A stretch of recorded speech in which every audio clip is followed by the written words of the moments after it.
Hello class, how are you? And in this short video we're going to talk about polar coordinates and polar graph. But before we start on the polar coordinate, let's discuss what we have learned so far.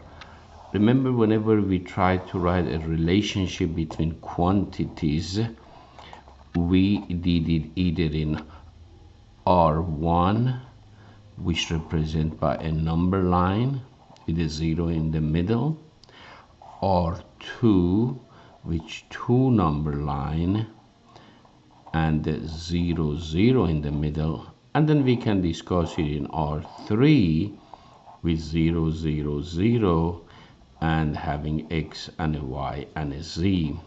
Therefore, we can discuss relationship in a different modality in 1 dimension, 2 dimension, 3 dimension, or more than 3 dimension.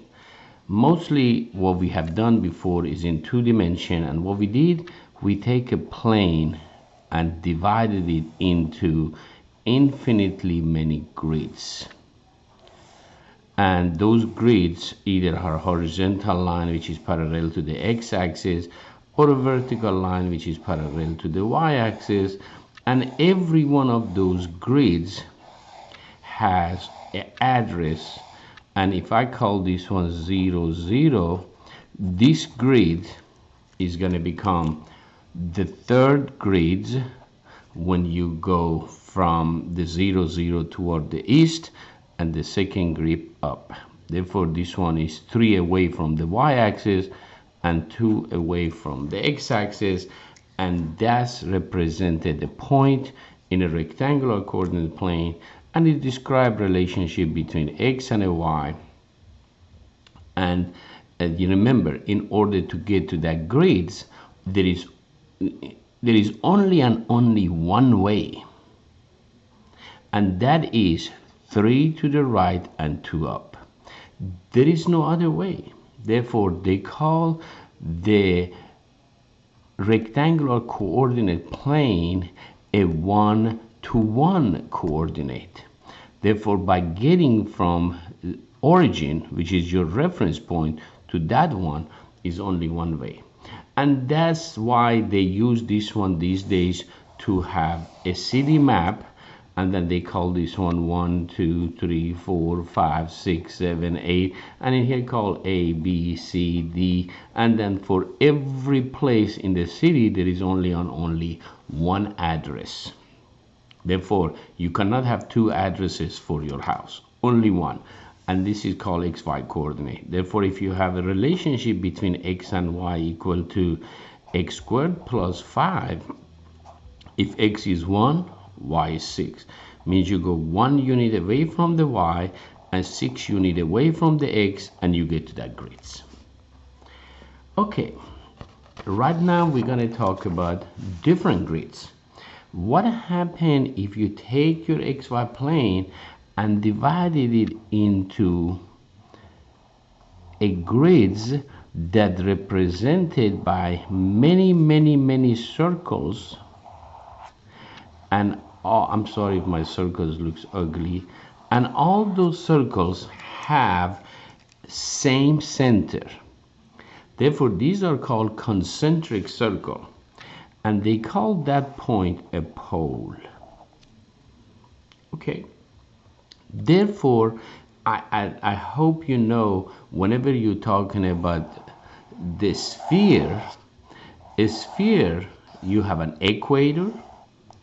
Therefore, you have a longitude which is parallel to the equator, and these are parallel, and these are all circles. And also you have longitude, and those longitude is going to become from north to south, and these are going to be every 15 degrees. Therefore, you see the longitude and latitude, they are two angles, and the fixed point from the center of the earth is nothing except your radius, that sometimes we call it a rho.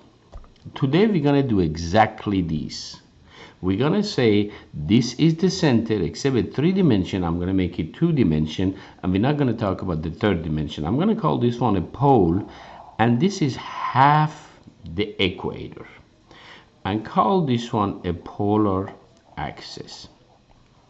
Therefore, if I want to get to this point right here, I have to find out what is the radius of the circle which go through that point.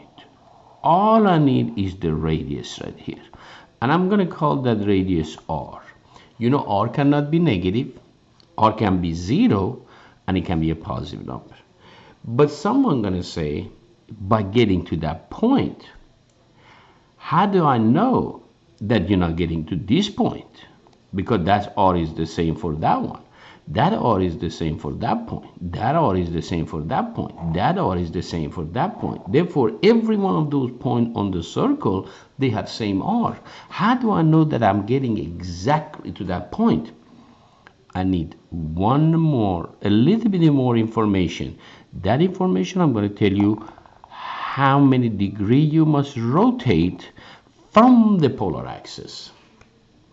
Therefore, if I give you the rotation and if I give you the angle, it takes you exactly to that point. And this is called a polar coordinate. Remember, in Cartesian, we said y equal to f of x, and we call it x squared plus 5x, and I'm making this one up. And here we said x is independent and y is dependent. But when I talk about this one, which one of these points you gonna pick? Because every one of them r is the same. Oh, therefore that point or that r it depends to that theta. Therefore, instead of y, we call it r. Instead of f of x, we call it r of theta. Therefore, a fancier way, I shouldn't put the equal sign right here. In order to write the r fancy, we call it r of theta. Or sometimes we call it f of theta. Then f of theta means r. Okay, therefore that r is a function of theta. And theta is always mostly deal by itself or trig function, because trig function are rotational function. Therefore, that could become r equal to theta plus cosine theta. Or r, instead of r, I can write f of theta equal to sine theta. That's another polar function. That's another polar function. But unlike the Cartesian, r, which is the dependent, is first and independent is second. See, pretty much they switch it. And the only some students gonna say, why did they do that to get us confused? Well, you know, x and y are they are in the order in the alphabet, and it's easy to say. And r is an English letter, and saying r theta, it just sounds much better than theta r, because r has a lighter tone into it than theta. Okay, therefore today we know, if someone asks you, if I have a point of 5 and 2 pi over 3, where is that point located? You better say, I go to my pole and I'm gonna draw me so many circles, but the very last circles ended up on 5 units away from the what? From the pole. This is your 0, 0. I am 5 units, but where am I gonna put it? Am I here? I am here. Am I here? These are all 5 units. You have to say depend to that angle. Therefore, you go to your pole, you call this one a pole, you call this one a polar axis, and this one is the same as the positive side of x-axis. Somebody said, can I have the other side of polar axis? Nope, you're not allowed to do that. They call this negative side of polar axis the line that theta is equal to pi. Somebody said, can I? And you have to do a dotted line. And somebody said, can I do my y-axis? No, you cannot, but you are allowed to have a dotted line here and say this is a line that theta is equal to pi over 2. Somebody wants to make it look like xy plane. Yes, you can, but you cannot call it x-axis. You cannot call it y-axis. The positive side of x-axis is polar axis. The origin is a pole. The negative x-axis is a line of theta equal to pi. The positive side of y is a line of theta equal to pi over 2. And this one is the same as the theta is pi over 2. In here, you go in the here your r is positive, here is r is negative. Somebody said, oh, you told me r cannot be negative. I didn't say r is negative. I said you have a negative 5 and pi over 2. This means go backward in the line of theta equal to pi over 2, means find its terminal side. The terminal side is here, but go opposite direction of a terminal side and say 1, 2, 3, 4. That line, that point is negative 5 and pi over 2. But somebody said, is this the same as 5 and 3 pi over 2? Is this the same as 5 and negative pi over 2? There are many order pairs. I can make this one a negative pi over 2. I can make it 5 pi over 2. I said, how about yes or no? I said, yes. That's the beauty about the polar coordinate. It's not like Cartesian. Cartesian is one-to-one. Polar coordinate, you can have infinitely many ordered pairs to one single point. And that's the beauty about it is. Therefore, about that one, that pi is 180 over 360. 2 times 60 is 120. Therefore, this is 3. That's 30. That's 60. That's 90. This is 120. Then you have to go all the way up and say 5 units. That's the radius of 1, radius of 2. I'm making those units up. Radius of 3, radius of 4, radius of 5. And this is 5 and 2 pi over 3. And somebody said, oh, how about if I go the backward and said this one is 5 pi over 3? I said, yes, the difference between these two is 180 degrees. And you can write this one as a negative 5 and put 2 pi over 3 plus a pi. Yes, you can do that. Somebody said, can I go counterclockwise? That's 180 degrees, and that one is negative 4 pi over 3. And can I say 5 and negative 4 pi over 3? I said, yes, you can do that. Therefore, from today, if you have r and a theta, this one gonna have it is the same location as going to negative r and theta plus pi. Somebody said, oh, that's good. But how about if this one is r and theta and then go 180 degrees and go backward? How about if I add 2 pi to it? Yes, you have same r if you take theta plus 2n pi. N pi means n could be 0, 1, 2, 3, 4, 5, 6. And in here somebody said, okay, but what happened if I put right here pi, you go backward, but if I do another pi, that become a 2 pi, and r is positive. I said here you can say negative r and theta plus k pi, but this has to be odd number, means it could be 1 or 3 or 5 or 7. Therefore, you can have infinitely many order pairs to the polar coordinate. And that's the beauty about the polar coordinate is that you can get to one point, from many different directions. Therefore, if this one I'm just making this one up.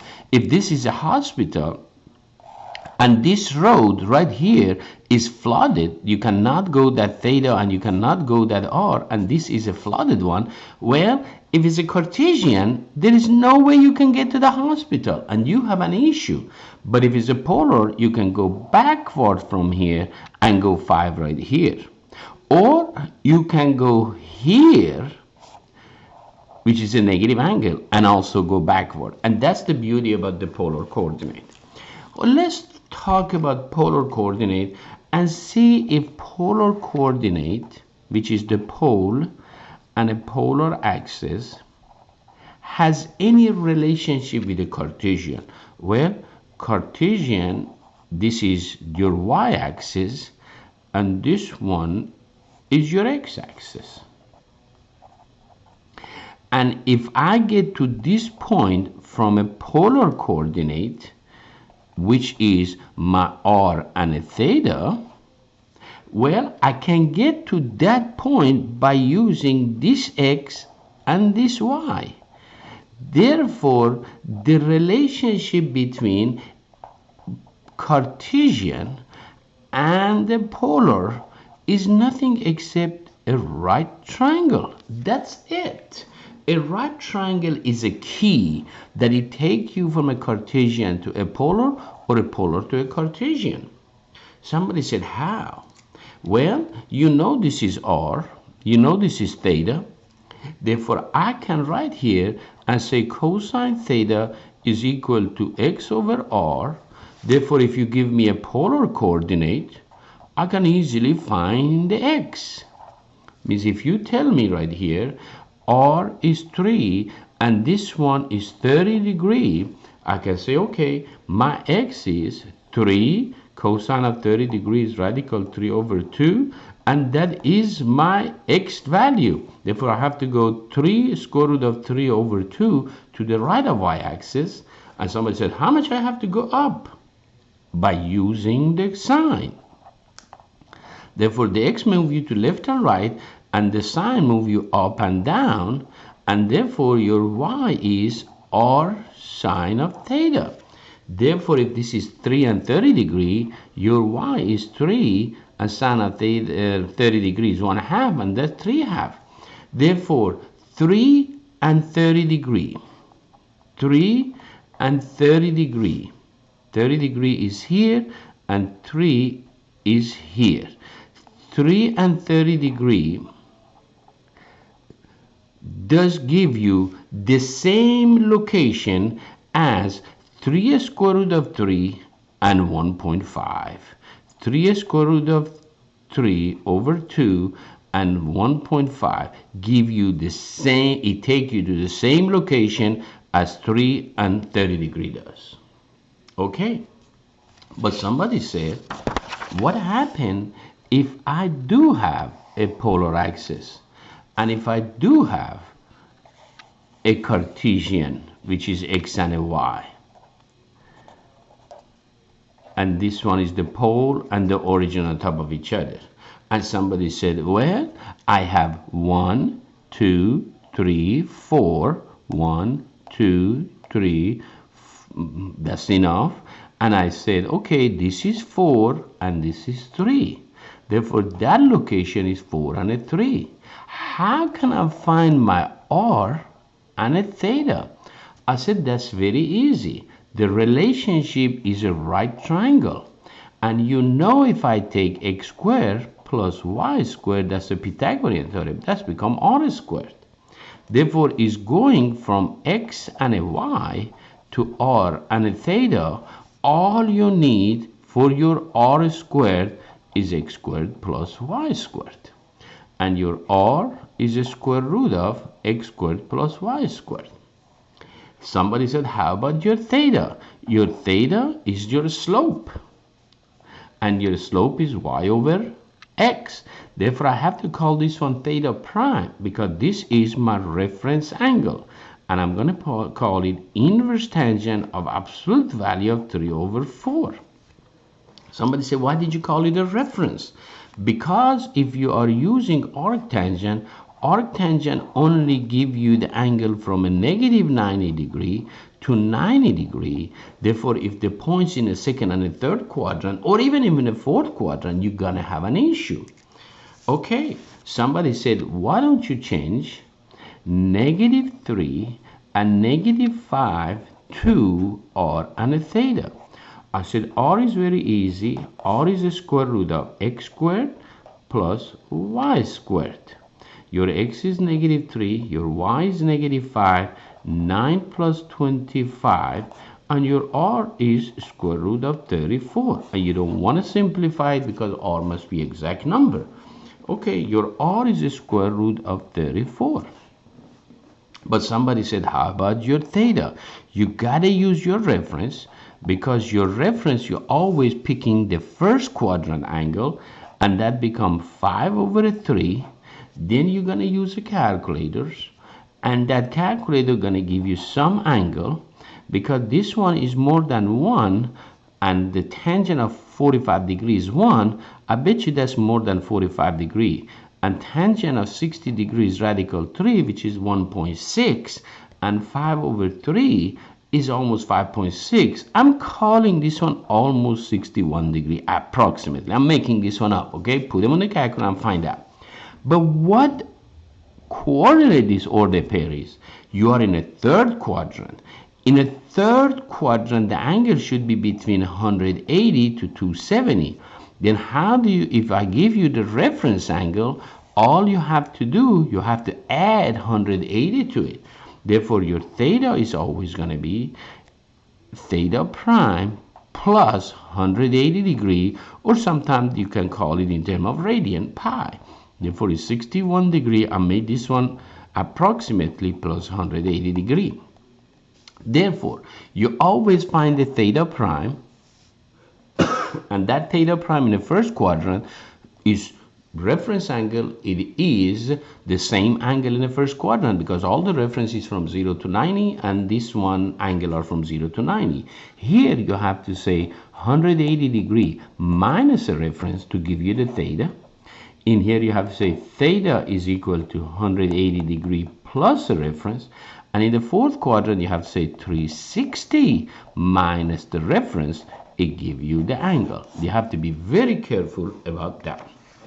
Right now you know how to change Cartesian to the polar and polar to the Cartesian. But somebody said, that's the relationship. And that graph is a parabola. 0, 0, 1, 1, -1 and 1. Can these become changed to a polar? I said yes. Instead of r, you're gonna y, you're gonna put r sine theta. Instead of x, you're gonna put r cosine theta, and that becomes a square. Therefore, you have r equal to sine theta equal r times equal to r squared cosine squared theta. Well, remember here you're gonna bring everything to one side, and you're gonna say r, and then you're gonna factor the r is sine theta. When you move it to the other side, become negative, minus r cosine squared theta. Here you have two functions. Your radius is 0, and the radius is 0. He said it doesn't matter what theta is, your radius is 0, and that corresponds to the pole. Or your r is equal to, I move this one to the other side and say is sine of theta over cosine squared theta. Or that one. Okay, let's graph that one. When cosine is 0, when theta is 0 degree, sine of 0 is 0, cosine of 0 is 1, it becomes 0 over 1, and it's a 0. What happens if this become pi over 6? Well, sine of pi over 6 is 1/2. Cosine of pi over 6 is radical 3 over 2 square, and that become a 4. 4 goes on the top, and that become 2 times 3 is 6, and that become 2/3. Therefore, you gotta go to 30 degree. This is 30, this is 60, this is 90. You go to 30 degree, and you give me 2/3. That's 1 2, and 2/3 is, I'm sorry, 2/3 is 0.6. Therefore, I'm going to call this one a 1, and I'm going to say 2/3 is here. But if the angle is anywhere between 0 to 90, that R is going to what? Increase. Therefore, so far, this is my graph. What happens if the theta become pi over 3? Cosine of pi over 3 is 1/2. 1/2 square is 1/4. And sine of pi over 3 is radical 3 over 2. Therefore, this is 4 radical 3 over 2, which is 2 radical 3. You go to 60 degree, and if you take this one 2 radical 3, if this one become a 4, that becomes square root of 4, 2. 2 times 2 is 4. That's a little bit less than 4. 1, 2, 3, 4. I'm going to say this is right here. Then my graph comes here. Remember, my R is really changes. Next, 90 degree. What is cosine of 90 degree? Infinity, 0. Anything, and sine of 90 degree, 1. 1 over infinity. That graph gonna go to infinity right here. Oh, somebody said, what happened if this become a little bit more than 90 degree?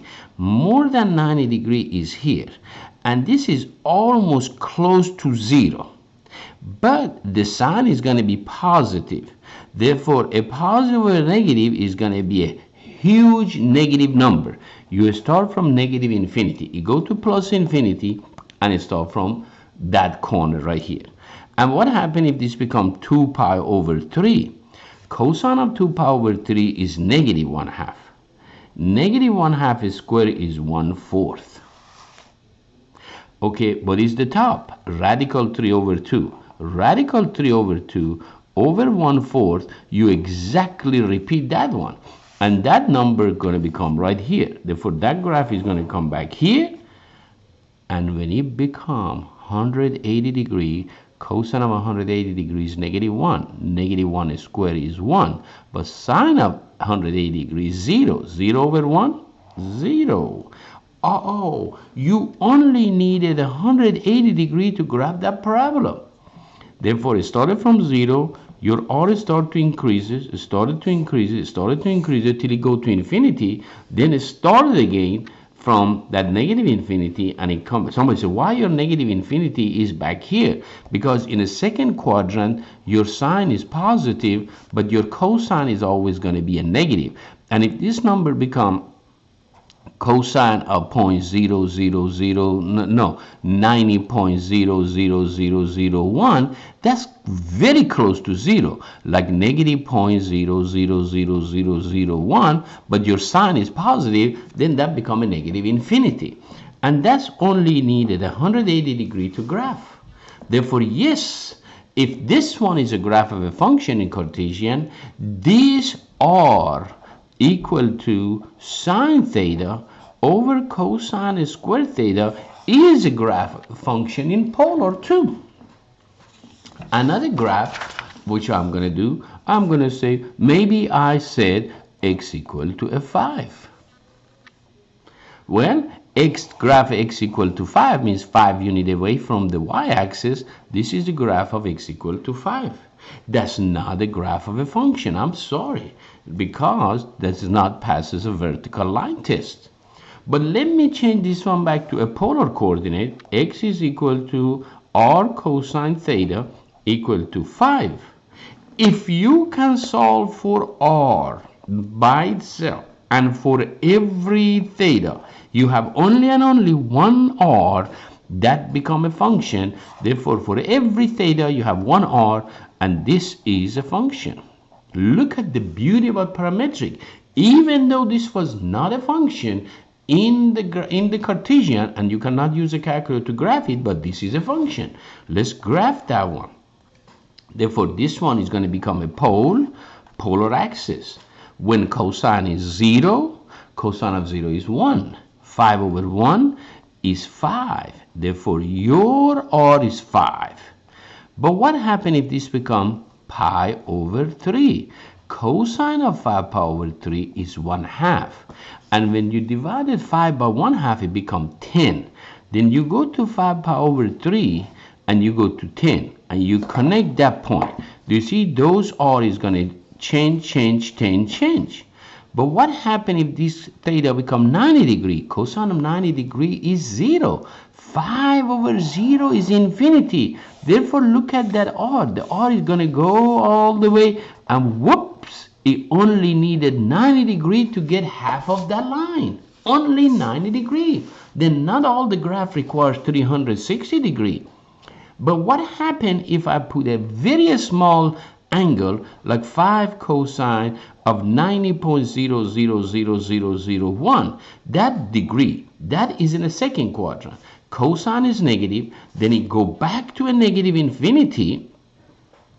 And what happened if I put cosine of 120 degree, which is 2 pi over 3? 120 degree is here. Let me see what happened. Cosine is negative 1/2. Oh, that become a negative 10. You have to come backward negative 10. And what happened if this become cosine of pi? Cosine of pi is a negative 1, and the r is negative 5. Then when it's a pi, you have to come back to backward direction, and it come back to your starting point. From negative infinity, come back to here. Therefore, the graph of a line only needed 180 degree. The graph of a parabola needed 180 degree. Therefore, you have to be very careful and find out what is your domain. How many degree you have to provide to a graph of a 2 theta to give you a perfect and a solid graph. Then in the next video, we're going to talk about how can we graph a parametric function and how you change from Cartesian to parametric and parametric to Cartesian. Thank you.